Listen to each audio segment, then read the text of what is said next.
2005 সালে 100 শয্যার পটুয়াখালী সদর হাসপাতালকে 250 শয্যায় উন্নীত করা হয়। এরপর 2014 সালে 500 শয্যা বিশিষ্ট একটি পূর্ণাঙ্গ মেডিকেল কলেজ হাসপাতালের নির্মাণ প্রকল্প হাতে নেয় সরকার। কিন্তু নানা জটিলতায় গত 11 বছরেও শেষ হয়নি সেই কাজ। দীর্ঘদিন কাজ বন্ধ থাকায় নষ্ট হয়ে যাচ্ছে ভবনের দেয়াল, জানালা ও আসবাবপত্র। ব্যাহত হচ্ছে চিকিৎসা সেবা ও মেডিকেল শিক্ষার পরিবেশ। 250 শয্যার বিপরীতে প্রতিদিন ঘরে 600 রোগী ভর্তি থাকায় এক বেডে 3 জন শিশু পর্যন্ত থাকতে হচ্ছে। জায়গার অভাবে রোগীদের ঠাঁই হচ্ছে করিডোর ও মেঝেতে। রোগী হয়েছে অনেক, বেড হয়েছে কম, হাগো তো দোষ না, হাতে কমে দেয়া। কোনো খাওয়ান দাওয়ান কিছু না, সিট না, বেড না, পড়ে রয়েছে, অনেক কষ্ট। এই 2 দিন ধরে আইজি পাইলাম না একটা বেড, পারি না থাকতে।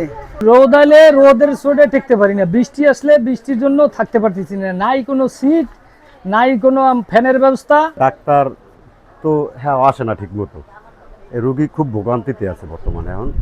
আর এই গরমে তো আরও বুক ভরা আশা ছিল যে 2014 সালে যখন এখানে মেডিকেল কলেজ হাসপাতাল প্রকল্প শুরু হলো, যে আমরা অচিরেই হয়তো এটা সুফল ভোগ করতে পারবো। কিন্তু যেটা 2020 সালের জুনে শেষ হওয়ার কথা, আজকে 2025-এর জুন পার করেও কিন্তু আমরা আসলে সেই হসপিটালটা উদ্বোধন করতে পারি নাই। 2016 সালে এটা কার্যক্রম শুরু হলো, এখন পর্যন্ত আমাদের শেষ হয়নি।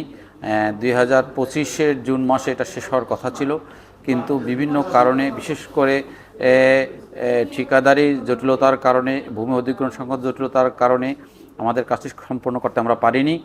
এবং আমরা আশা করি যে সম্পূর্ণ কাজ জুন 2026 পর্যন্ত শেষ করতে পারবো। যদিও এর ভিতরে আগামী 2 মাসের ভিতরেই আমাদের ইচ্ছা আছে এবং আমরা বিদ্যুৎ সংযোগটা পেয়ে যাব।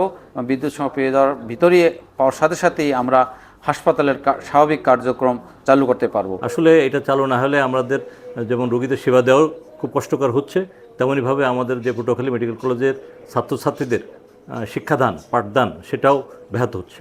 প্রত্যেকটা ছাত্রের জন্য রেশিও হিসেবে হসপিটালের বেড থাকে, এটা টিচিং হসপিটাল।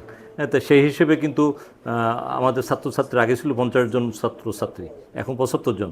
তো সেই হিসেবে তাদের শিক্ষা কার্যক্রম ওইভাবে আমরা হাসপাতালে পরিচালনা করতে পারছি না। বর্তমানে আপনারা দেখবেন আমাদের যে ভৌত কাজ, এটা প্রায় 99% আমাদের সমাপ্ত। আমাদের এটা চালু করার যে মেইন যেটা বাধা, সেটা হচ্ছে আমাদের বিদ্যুৎ সংযোগ। এটার জন্য আমাদের যে সাবস্টেশন লাগে, জেনারেটর লাগে, এগুলো সব আমরা ইনস্টল করেছি অলরেডি। এবং আমাদের বিদ্যুৎ সংযোগের একটা অ্যাপ্লিকেশনও কিন্তু এখানকার রোজোপারিকো থেকে তাদের হেড অফিস খুলনাতে পাঠিয়েছে।